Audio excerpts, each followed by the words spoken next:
Okay, so we've already done a little bit of an introduction, and I hope all of that was clear. I really hope that you take a lot out of today's session. Like I said, I'm very, very excited to share all of this with you, and I hope it will really help you with your thyroid healing, especially if you've been feeling a little bit stuck or kept kind of going back to the baseline. So my intention for you today is that you leave the session with a clear understanding how trauma and thyroid conditions could be related and why that matters on your thyroid healing journey. You'll also learn the mechanism behind stress and trauma response and their effect on our body.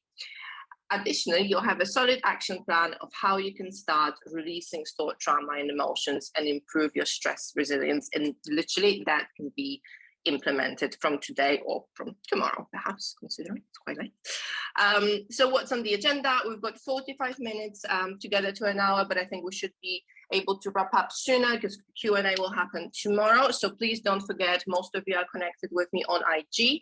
You're more than welcome, actually, just to as an option, as a replacement option, almost everyone from what I know has been connected with me on Instagram or found me through Instagram. So you're more than welcome to drop me a message on IG chat and I'll check that before we wrap up. But if there's anything else that comes to mind, just let me know via IG chat or email and I'll answer on an IG live later this week, hopefully tomorrow or Saturday.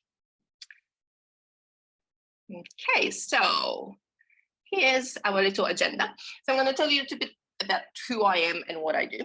Then we're going to move into the definition, the new definition of trauma. We're going to cover trauma versus thyroid and why that matters. We're going to look at behind the scenes of our stress response and then what exactly happens when things go wrong. And then we will talk about in depth about how to go back to safety. And then you have a little invitation from me to join my 21-day online retreat program where we try to stimulate that vagus nerve and really improve that nervous system response. And like I said, towards the end, if you have any questions, I'm very sorry for the chat malfunction, but if you have any questions and you send me a message via IG, I will answer that towards the end as well. Okay, so just a quick introduction to myself. I know some of you have come across me on Instagram. For those of you who don't know me, I'm a thyroid nutritionist and emotional release coach, and I help women reverse their thyroid symptoms and reconnect with their bodies. And I do that via various different modalities. My primary specialism is obviously nutritional therapy, but I help women in a variety of different ways, including coaching, breath work, various body mind modalities. So it's quite I've got quite a broad toolbox, and my newest addition is the thyroid focus emotion release, which is something I'm going to talk to you about today.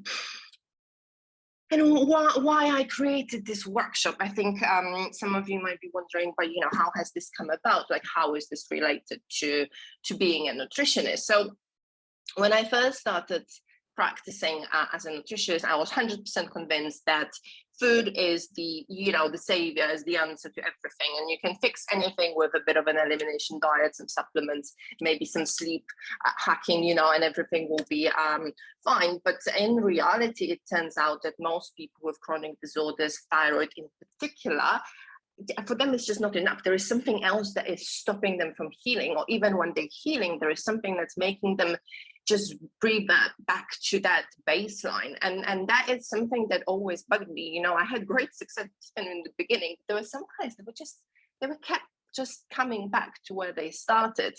And there was this feeling that there is something else that we can work on. So when I stumbled across all this research about trauma and emotions stuck in the body, I knew that was the missing piece of the healing puzzle.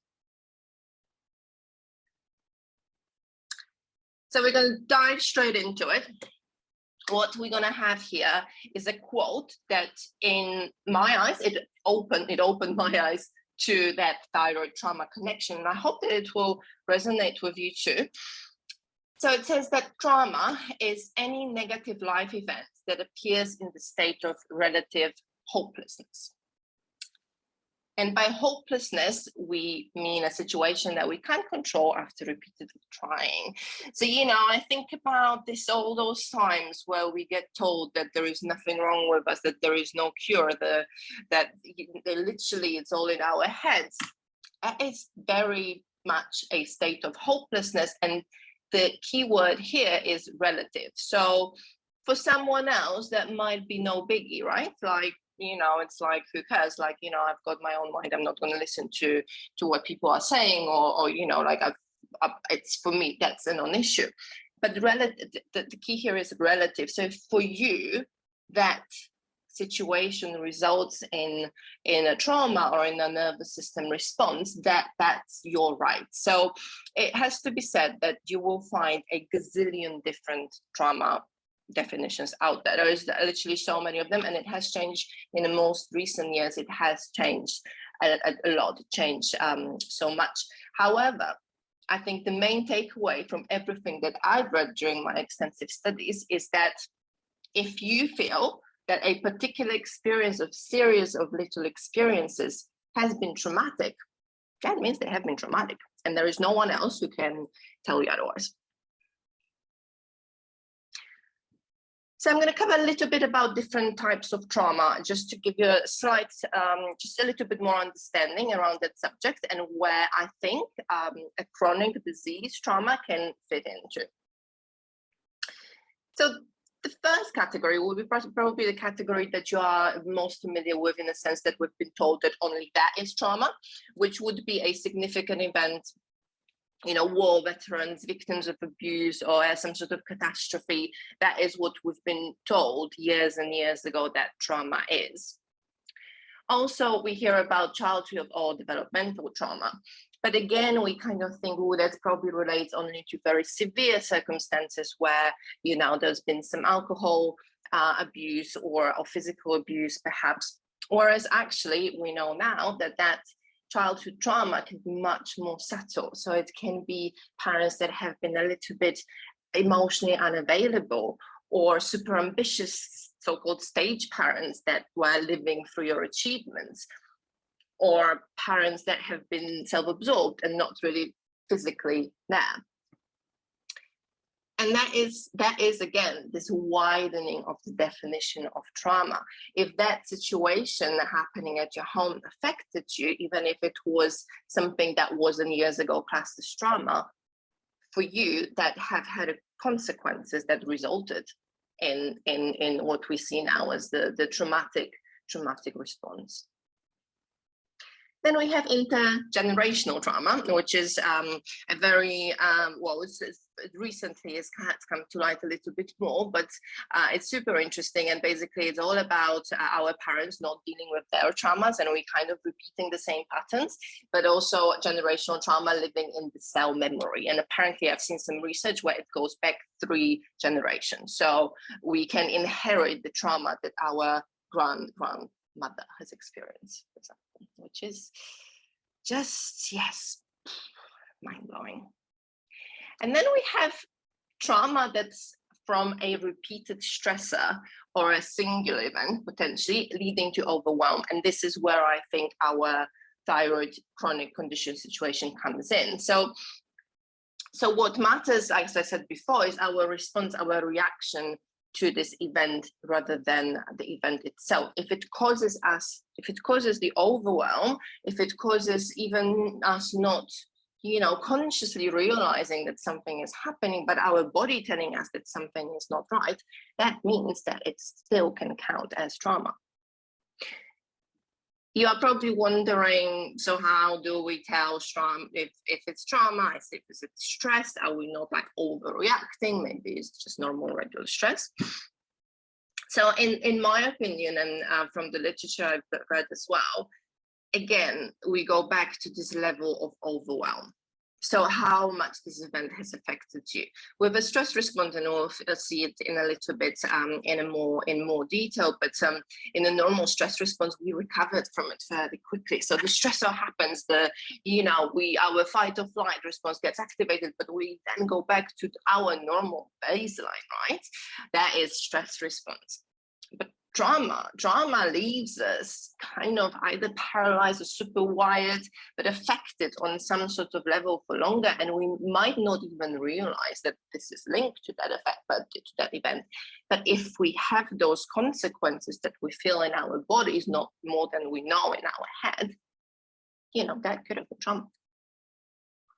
And it's worth saying that, you know, almost everyone, now it's thought that almost everyone has experienced a level of trauma in their lives. And what we know for sure, that trauma can be healed. We can heal and move on from it. But the first step towards that is realizing that that might be the problem, and that might be what is stopping us from fully healing. Okay. So if there is one takeaway, one point that I want you to take out today with you, is that trauma and stress live in the body. They don't live here. I'm sure in some cases there will be more of a mental kind of consequences, but for most people, including those people that were affected by that immediate like shock and war veterans, etc., the body is what carries the trauma with us. It's where it's stored, and it's stored in a multiple different ways, which I'm going to talk to you about in a second because it's super interesting. But the key thing is that it's trauma is not about the memory that we have in our head, but the physiological response. And when one gets stuck in the trauma response, our body just keeps reliving the same event again and again, and keeps us stuck in that nervous system, heightened nervous system response. And when we connect these two things, we realize that we can't think our way out of stress stuck in the body and trauma stuck in the body, right? So if we don't like conceptualize it, if we don't realize it consciously, then we can't talking therapies will not necessarily be successful. Right? In some cases, they can be helpful just to realize certain patterns, but what is now shown through research that most people after all sorts of traumas recover through mind-body techniques and movement, and just releasing the stress and emotions that we carry with us in our literal body tissues. So how is it happening in the body? It mainly in two ways. We've got first the physiological processes that get affected by trauma response, and I'll talk to you about it in detail later, but also through an unprocessed trauma energy, or we can call it trauma memory, that's stuck in the body tissues and cell memory. And that is recognized both by Western research and medicine and traditional Chinese medicine. Also, I'm sure you're familiar with meridians and acupuncture. All of that is obviously linked to the energy system in the body, and it all is based on the principle that the energy can get stuck in the body and can get released via the activation of meridian points.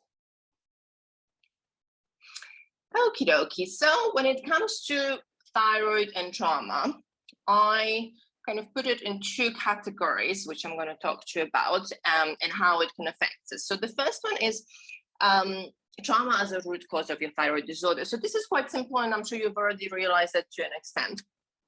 So as you know, we are genetically predisposed to certain conditions, but we still don't always develop them.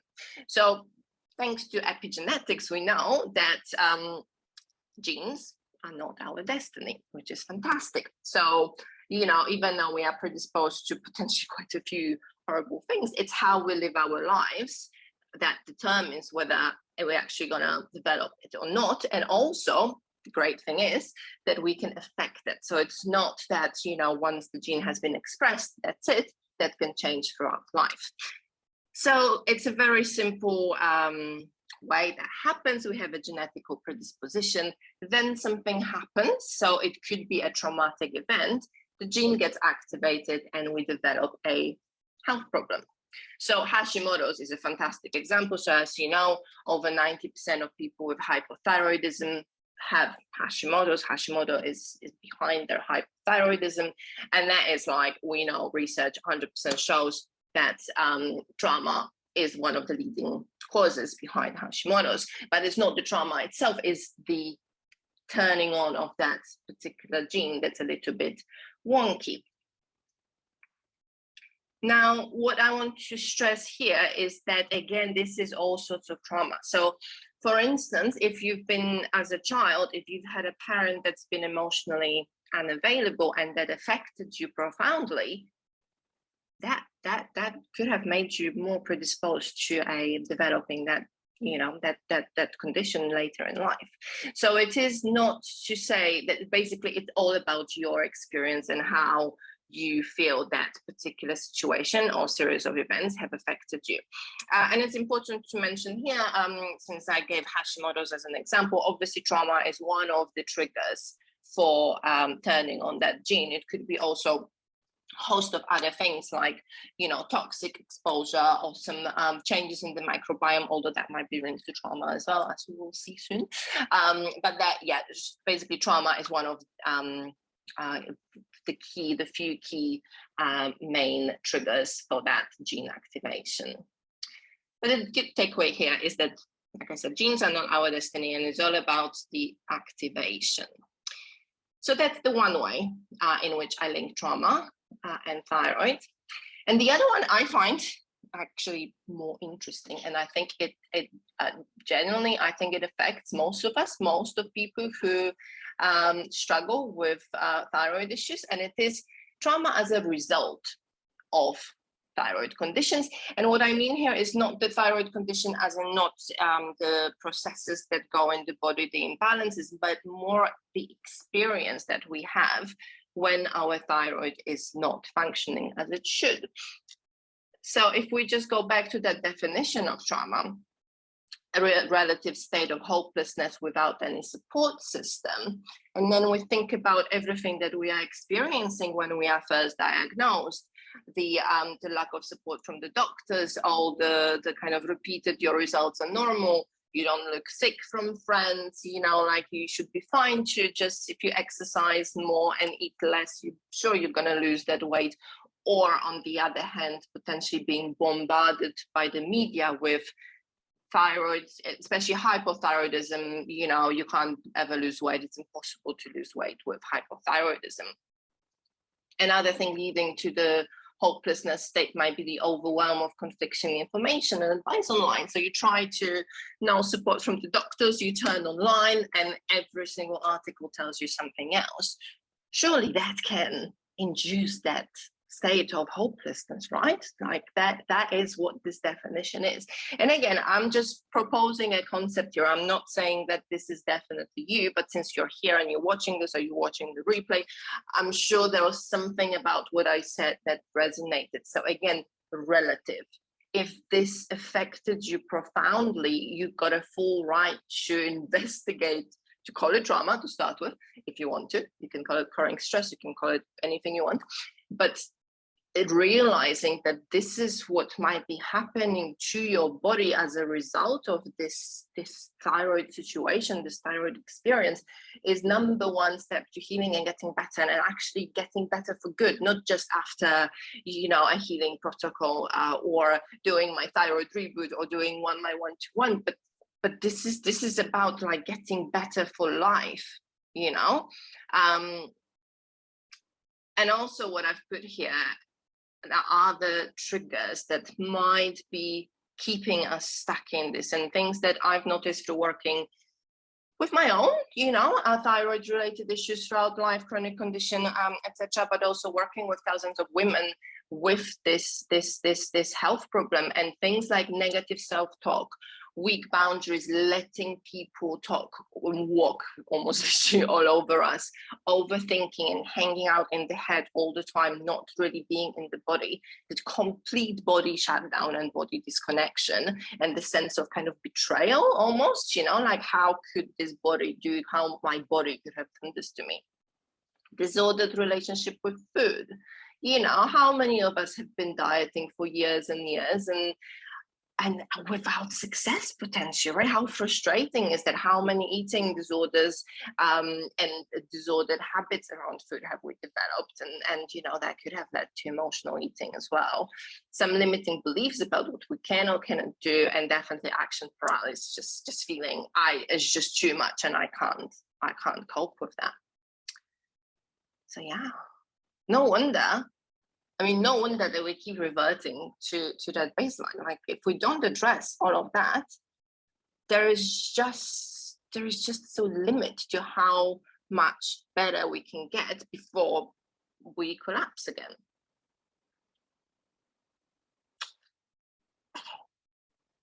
There is a positive message to that.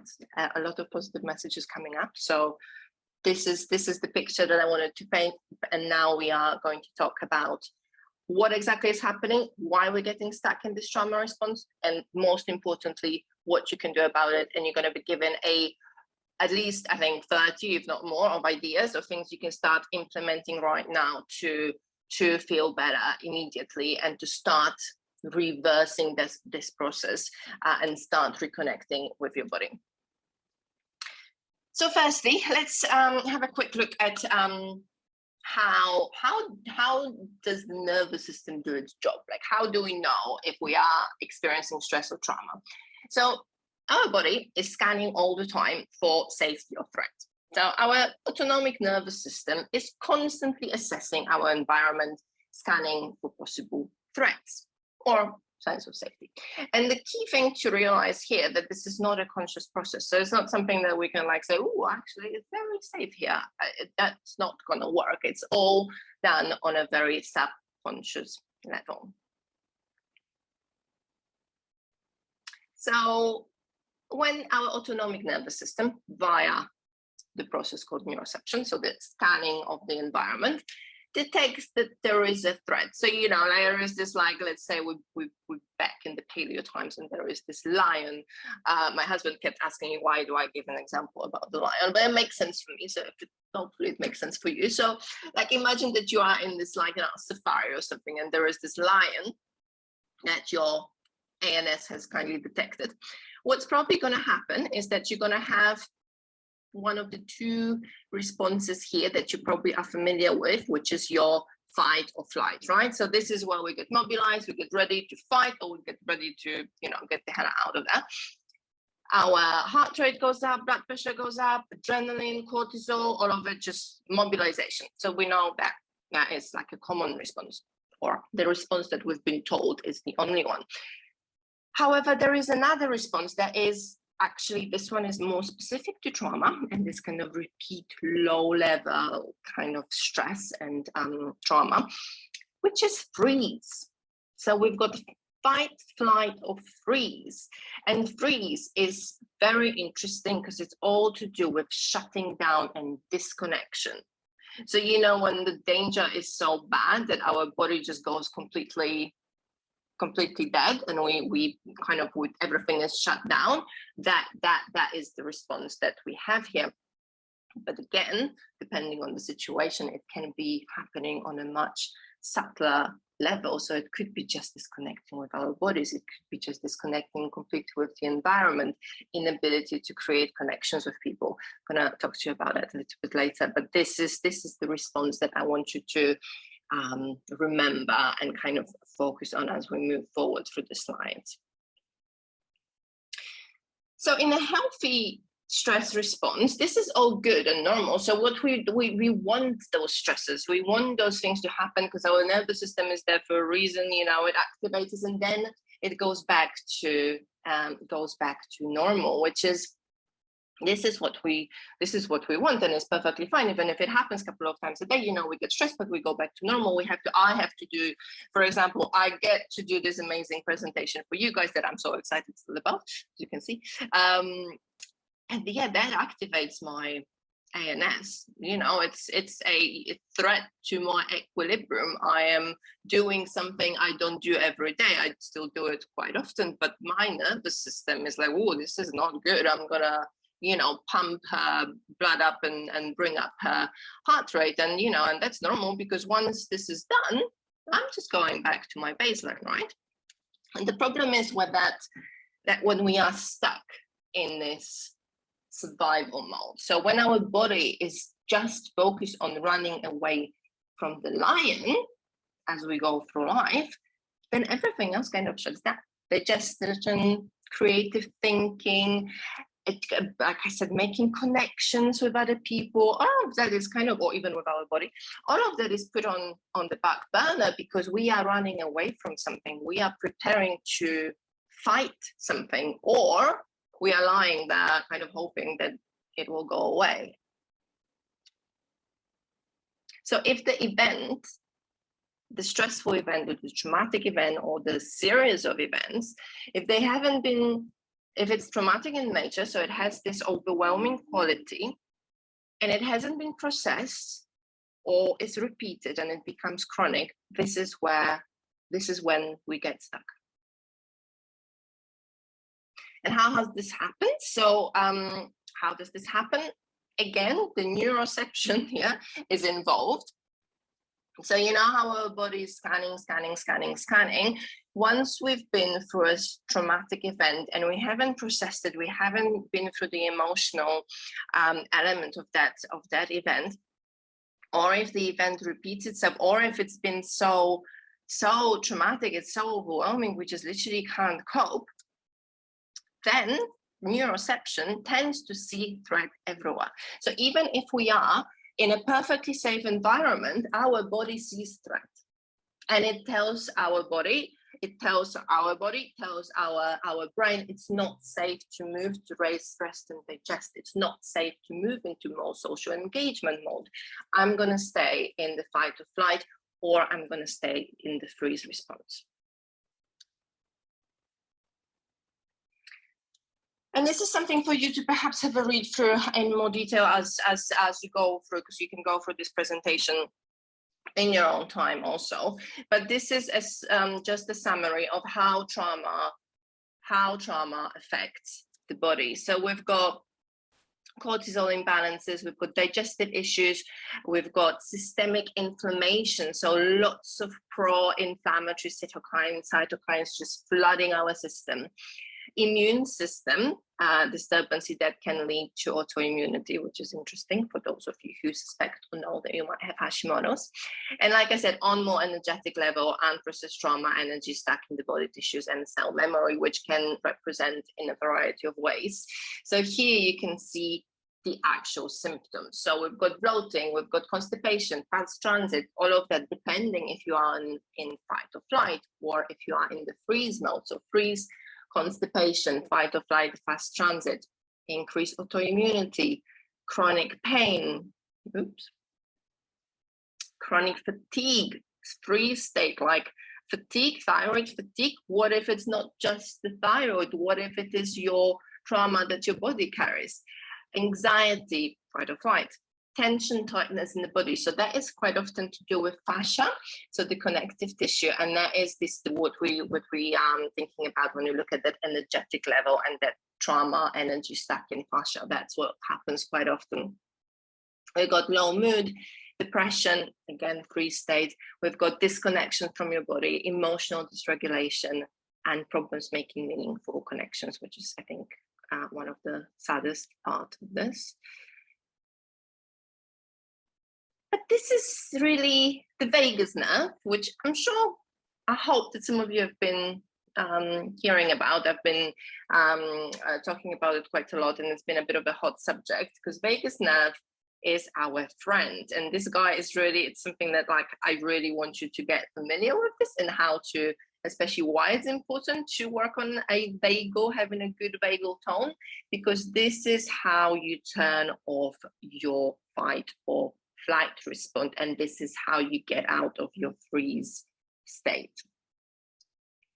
So low vagal tone, funny enough, is the effect of trauma. But what is the vagus nerve? So you can see here, the vagus nerve is the longest nerve in our body. It's quite amazing. So it connects the brain with almost every single organ in our body, but also connects with fascia. So, you know, like all this like information shooting straight up to our brain. And the communication of the vagus nerve is upward, so as the body communicates with the brain. This is why everything that we're doing, all the mind-body techniques, it's all about how we get back into the body, how we move from our head to the body, and then our body can be put back into the state of safety, and it can tell our brain, no, it's okay, you can turn off that fight or flight now. It also is like the key communicator with our gut. So fully controls all sorts of processes, motor processes, but also microbiome, which explains this gut brain connection and why now we know that IBS is actually not really a physiological dysfunction, but a nervous system dysfunction, which is pretty mind-blowing, but makes perfect sense. Yeah, even affects the microbiome. And having a good vagal tone means having high stress resilience. And like I said before, the key to a balanced nervous system is not avoiding the stresses, but developing the ability to easily switch between the two. So we are fight or flight or even freeze, and then we're back to normal. Something happened and then flip, we are fine afterwards. And this guy, so vagus nerve, is how we make that happen. God, I'm so gutted about this chat. Send me anything on Instagram.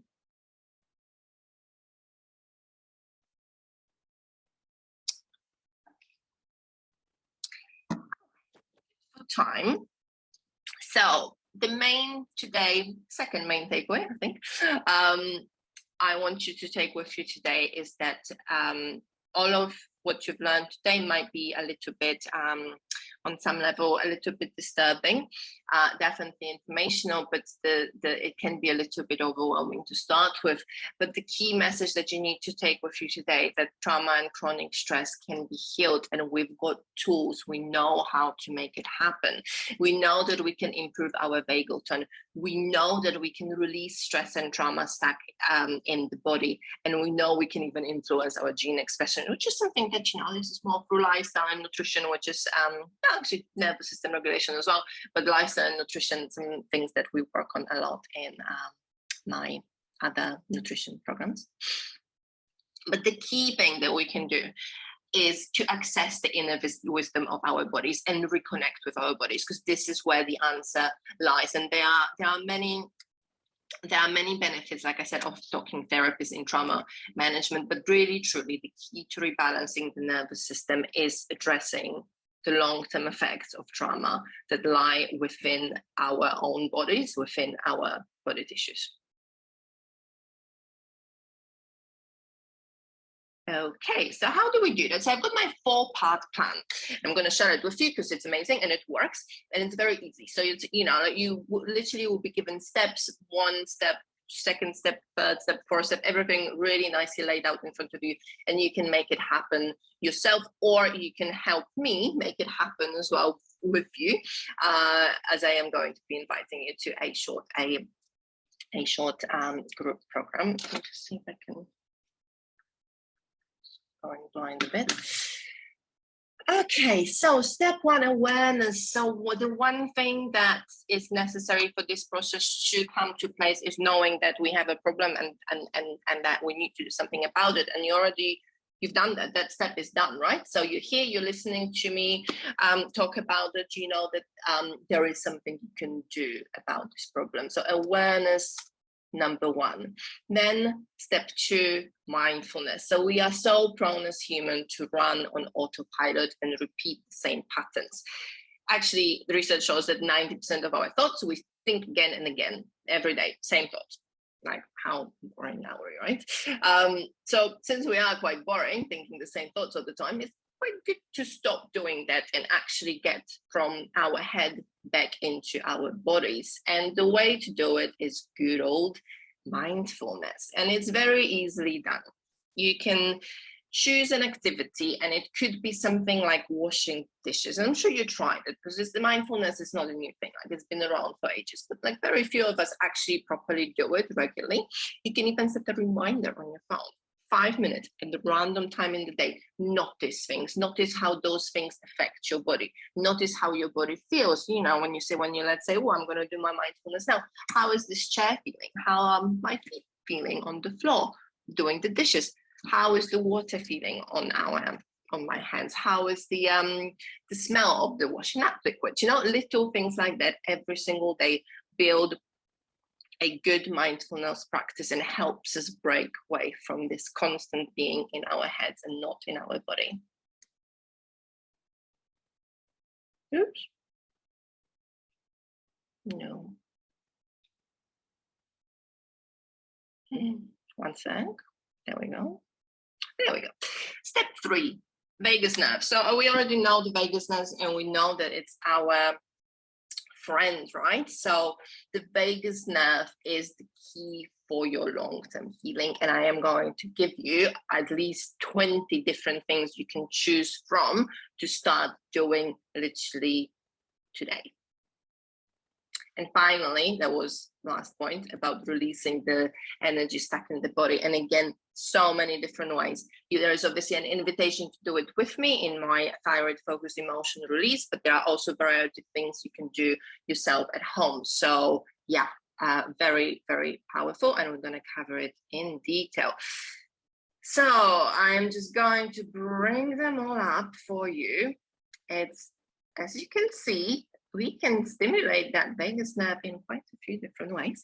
And the list that you have here is not obviously, exclusive. There are probably other ways, but for me, this is something that most of us can access easily and can start doing every day without any issues. So I would say 50% of these things here are about actual physical stimulation of the vagal nerve, the vagus nerve, and include things like cold showers, humming, anything that activates that bit. So this is where it goes, like it kind of comes there. So gargling, humming, singing, self-massage, gua sha is something I need to do a little video on, but the little tool that you can use for facial massage, if you kind of put it, like slide it down your neck, that stimulates your vagus nerve. So that's like half of deep belly breathing as well. So that's like half of these.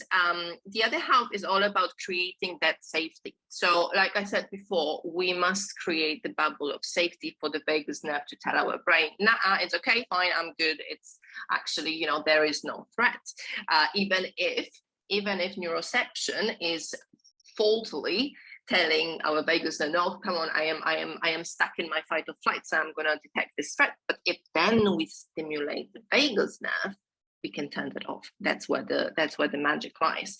A few interesting things. Stroking a pet. There we go. That's a nice one. Intermittent fasting is a good one, but on this one, I just wanted to point out that for some of you, if you have adrenal issues, intermittent fasting might be like a stage 2 process, or you can just try extending the window of fasting a little bit by like an hour, but I wouldn't like jump into straight away like 16 or like 24-hour fast, because that might be quite bad for your adrenal health. Yes, probiotics as well, which is another interesting point here. But yes, so have a think. So what I promised today, that you are going to have an action plan. So I know I can't see your chat, which is not great, but please do make 2 commitments today. When you're obviously watching this, just put down on paper in front of you or put on your phone 2 things from that list, the vagus nerve regulation list, 2 things that you'll commit to doing every day from tomorrow onwards. And you might try to start introducing cold showers, this crazy weather. Why not? Maybe hugging people more, or maybe starting a low sugar diet, improving your posture. That in itself kind of straightens the vagus nerve, which can improve the vagal tone. Like, amazing, right? Biology, fantastic. Commit to 2 things. It's like those things take, like almost all of them take like, 5 minutes max, maybe with the exception of like meditation.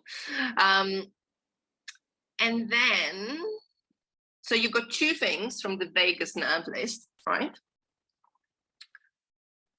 And then you've got all the ideas about how you can release that trauma energy, trauma memory stuck in your body tissues. And this is as important. And some of the vagus nerve exercises will already help with that. So anything when we're moving, like dancing, shaking, breath work, fantastic, deep belly breathing, all of that fantastic for trauma and emotions released from the body.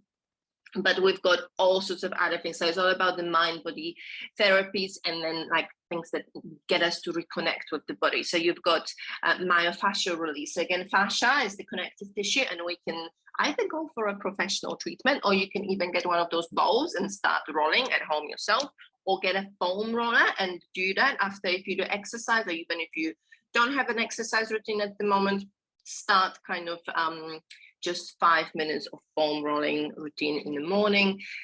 Massage, again, it can be a self-massage or a obviously a lovely kind of stone massage or something that you book yourself for as part of your self-care plan.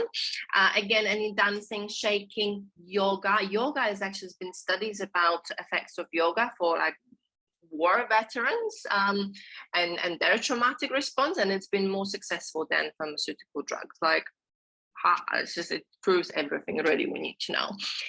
And then we're going into more kind of mind-body therapies. So we've got acupuncture and acupressure, which, as I said before, it's all to do with this traditional Chinese medicine and the energy, meridian energy system. We've got sound healing, again, breath work, EMDR. And then we've got my own thyroid-focused emotion release, or you might have heard about EFT, because it's a very similar principle, which is also a meridian therapy that activates those energy centers and helps us to release that stress stuck in the body. And again, make a commitment. What from this list appeals? What can you do? Do you want to book yourself in for a massage? Maybe you want to join me on my 21-day thyroid emotion detox. Who knows what calls you? What is it that you are going to do now?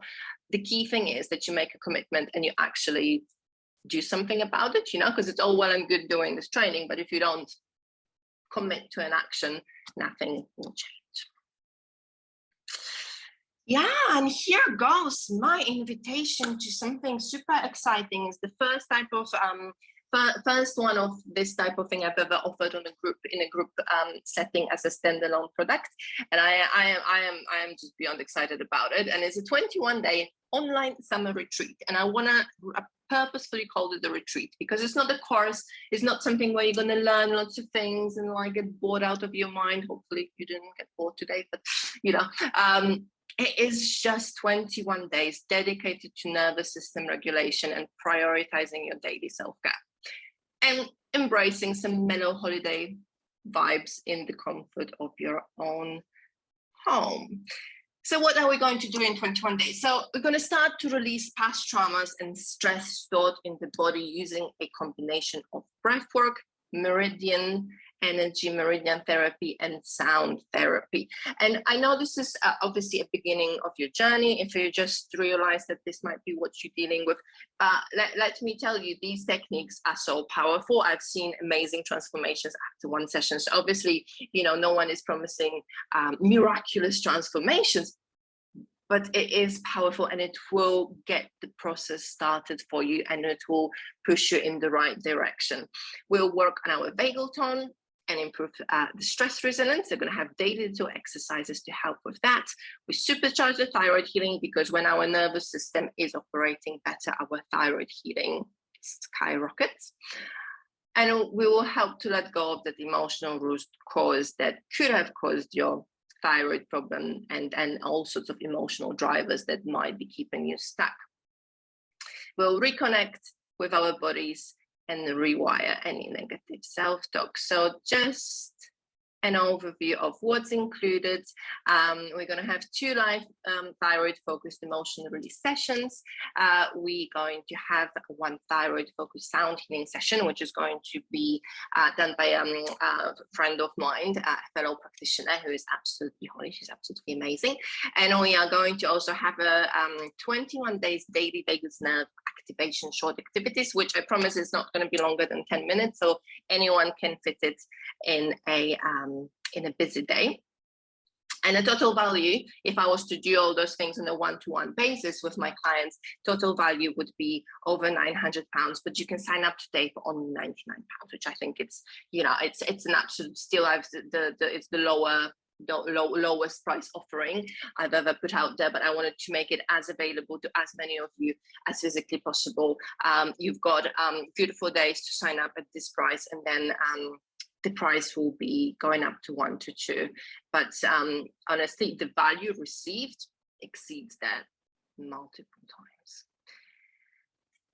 just in case you're wondering, and I'm going to check the questions in a second if you manage to send it by the way, if anyone is wondering about the chat and joined later, you can message me on Instagram. For some reason, the chat option is being a little bit funny today. So do message me on Instagram, and I'm going to have a look in a second if you have any questions.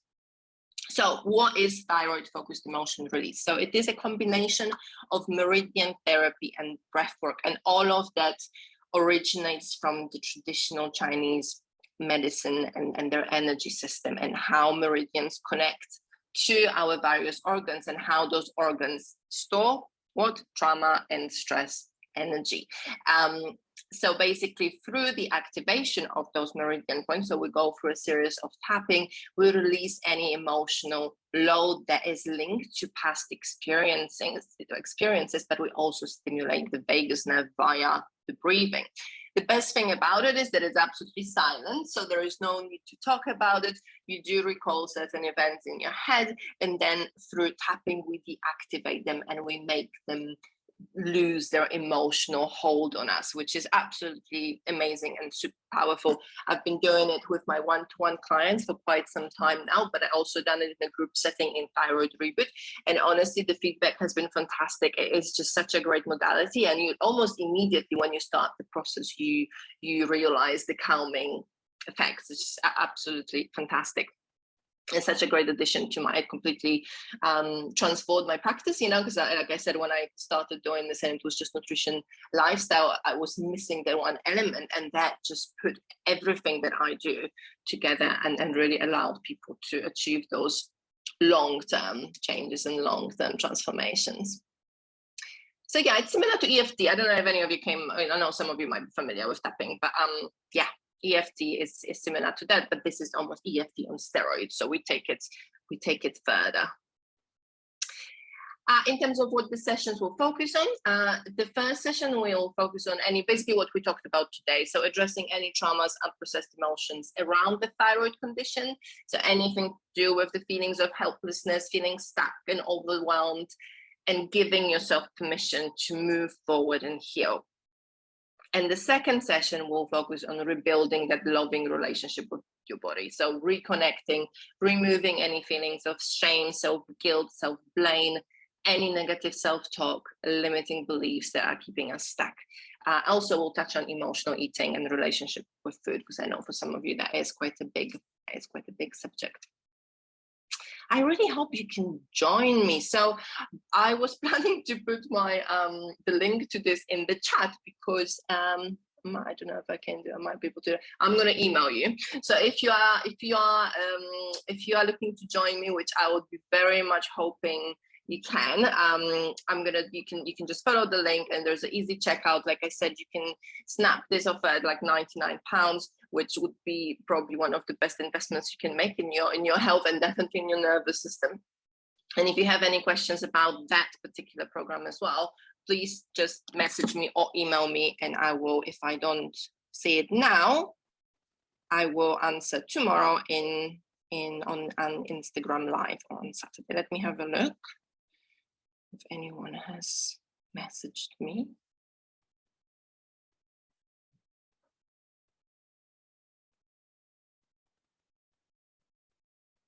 No. Okay, what we will do, what I'm going to do is send you a quick email right now, just so you get the link to the program, and also an opportunity to respond to this and ask any questions. And this is it from me today. I'm really genuinely hoping that you've enjoyed this. I hope it was informative.